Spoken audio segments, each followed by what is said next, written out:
If you're a business owner right now, somewhere in the back of your mind, you're asking the same question as everyone else is asking. Am I still going to be relevant? Is my offer still going to be relevant? Is my business even going to survive as AI keeps getting better and better? Well, here's the real answer. AI is not going to save your business, but someone using AI better than you in your exact position or your competition, they might replace you. And the only thing that decides which side of that you end up on is your capacity. I've used this exact approach to help 5 different founders become millionaires. And right now, I'm running it on my own ad accounts, getting higher returns just by having AI tell me what's actually converting instead of guessing at it. I'm actually going to show you how capacity isn't just how much time you have. Capacity is your skill stack. How many high value skills you've actually got stacked together and how efficiently you can use them, especially with AI, to move faster in your business. So here are the 6 things that build the stack. So you're the one leveraging AI instead of getting left behind it. This is part of a series where I break down exactly how I scale service-based businesses using data and AI. If you're new here, I'm Ryan Frost. I've generated over $11.5 million across founder-led companies over the last 6 years. And I'm gonna break a few things down in this video. Number 1, you need to know your role. Here's how you actually build capacity. And it really depends on where you're at. If you're already crushing it, you got revenue, you got a team, you don't need to be the one thing sitting there prompting AI all day. Your job is now different. You need to understand what AI can actually do conceptually and then hire someone or delegate the implementation to someone who lives in it. You don't need the skill yourself. Too many founders are wasting their time deep inside of Claude when they really should be focusing on the constraint of their business, making money and hiring and delegating. But you also need to make sure that you deeply understand how AI could be leveraged and should be leveraged in your business, so that way you know who to hire, what they should be building, and how they could help you or your team move faster. So you need the judgment to point the skill in the right direction. Then, number 2, you need to get better and better at the core foundation of EAD. Eliminate, automate, delegate. Before you hire anyone, before you hire anyone or build any sort of systems or automations, you should first ask this: does this task even need to exist? If it doesn't, just cut it. If it's necessary but repetitive, automate it with AI first. Then, if you can't automate it with AI, try just standard automation as if we lived 3-4 years ago, right? Then, only then, if you can't automate it with AI, or your systems break, or your client fulfillment breaks, or the ad creatives don't convert using AI, which I've personally seen multiple times, then you bring in a human. But what you could do is just have the human only QA QC the output of the AI before approving it, which ultimately allows you to be slightly faster. We have this tiny window of time where now you can use AI to do a majority of the heavy lifting, and then you use humans with skills to actually be able to optimize the output of the AI. So you only bring in a human once you've already eliminated and automated everything you possibly can. Here's what that actually looks like for me. On every ad account I run, AI goes through the actual performance data, which hooks converted, which angles worked, which audience were retargeting, how exactly did we message it, what was the outcome, what was the promise, what was the guarantee, what was the structure, what was the order. Then we look at all that and we cross-reference it with the data. What was the cost per click? What was the cost per lead? What was the cost per booked call? What was the cost per qualified booked call that showed? What was the cost of everything throughout our funnel? We literally leverage AI to look at every single ad relative to what's actually converting on the back end of the funnel. I'm not sitting there guessing what the next batch of ads should look like. I'm optimizing off real numbers way faster than any human could sort through manually. And that leads to a higher return on ad spend every single time. And that brings us to number 3. You need to stack your skills relentlessly. And this one's personal. Honestly, my entire career, I started with videography, made cool videos, but none of the business owners that paid me to get videos got any leads from it. they'd get like 20 views on Facebook, right? So I realized that I wasn't actually helping them and they wouldn't rehire me.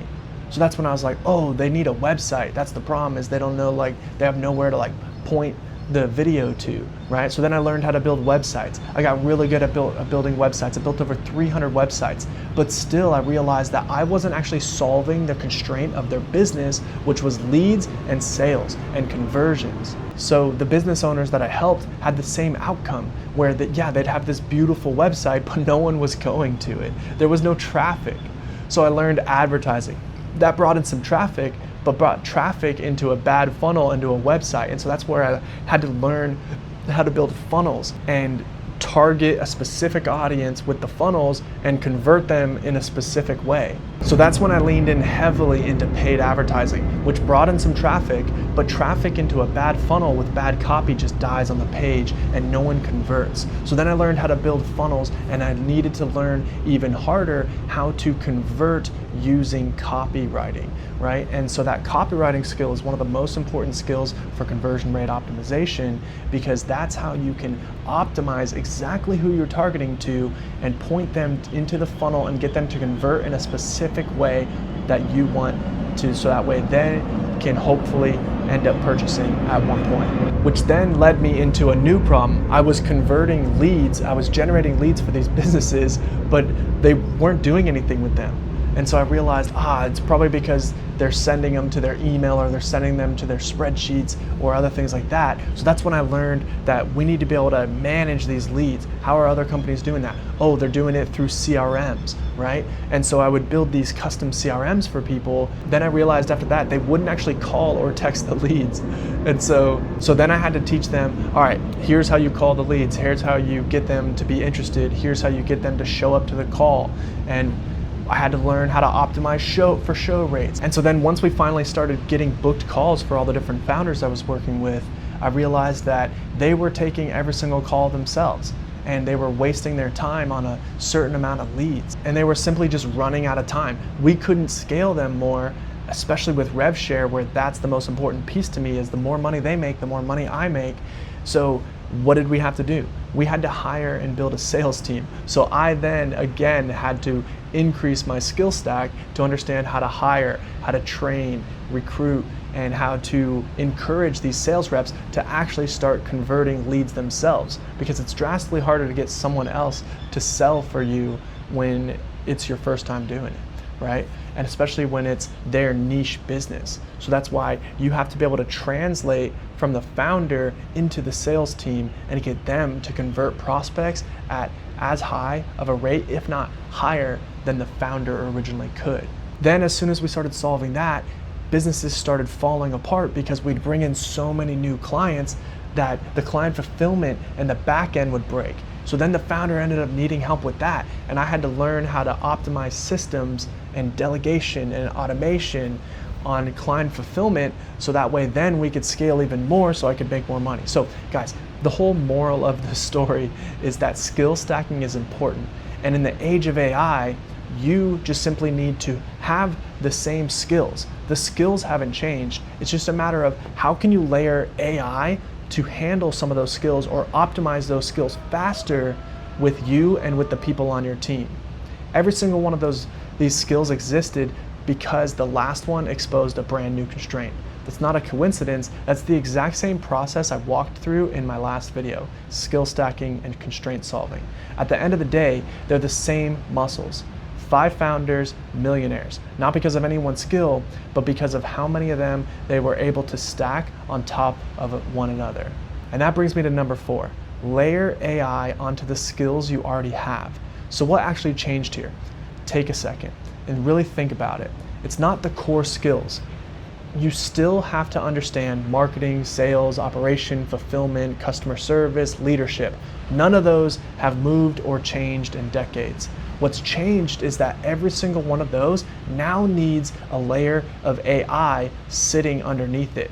And no, not because you slap the word AI onto your offer. It's because the person running those functions with AI underneath them moves drastically faster than a company that does not leverage AI right now. And more than ever, you have to lean in and get as fast as possible. The world is moving faster. I don't know if you've noticed that, guys, but even it seems like time is moving faster. Everything in life is gonna get so much faster as AI starts to evolve. We're probably honestly gonna get to the point where AI moves so fast that we can't keep up with it. I'm already struggling to do that, even with simple models right now. They just pump out so much text and can read so fast, and I just almost can't keep up sometimes, but that's why I'm prompting constantly and just moving as fast as I possibly can. That brings me back to the original Facebook concept of move fast and break things. Because if you move fast and you just commit to the action, usually you get the outcome that you want, or at least you get data in, so that way you can optimize towards the outcome that you actually want. If you're sitting here wondering exactly where AI fits into your own business, which part of your operation, which role, which task, that's literally what I do with clients. So click the link below and book a call with my team. I'll personally look at your business and show you where I think the biggest opportunity to leverage AI actually is to help you scale to the next goal. And we'll just do it over and over and over again until you're hitting $1 million months. A quick thing before I keep going, drop a comment right now telling me which of those 6, marketing, sales, operations, fulfillment, or customer service, or leadership, is your biggest gap. I actually read every single comment and I reply. So let's move on to number 5. Build your audience before you need it. I'm doing this live right now with this exact channel. I've got AI trained on my actual business proof, my business, my voice, my tone, my audience, outlier content from other competitors, other people that I look up to. It's trained on the best hook frameworks, the best title frameworks, the best thumbnail frameworks, the best content structure frameworks, everything like that. And that allows me to generate these script outlines that then I can review and approve. So that way, which used to took hours, now it only takes like 15, 20 minutes, and I can pump out a pretty decent script. It's the same thing that I've been doing over the last year and a half for ads, but now I'm applying it to my own brand. And guys, don't make the same mistake that I did, where I've been building for the last 6 years, where no one knows who I am. So now when I go to market myself, it's harder to convert because I just don't have that brand authority, even though I have the proof. So let's move on to number 6. Don't build in isolation. You need to join a community, take courses, get around people who are already operating at the level you're trying to get to, hire people already ahead of the curve, so that way you can catch up faster than you were if you were just on your own. Being around the right people speeds up literally everything else on this list. I'm in multiple masterminds right now, and guys, that's the fastest way, especially with just mindset. You just see like what it actually takes, the level of effort and commitment and drive and passion that all of these founders have that are doing, $1 million to $5 to $10 million a month. Right? They're just all on like a different wavelength. And that's gonna be the biggest thing that you're gonna learn from surrounding yourself with other people who are further than you. Because guys, the tactics always change, but the mindset and the consistency never does. So here's the thing. Stop asking, will I get replaced? That's the wrong question.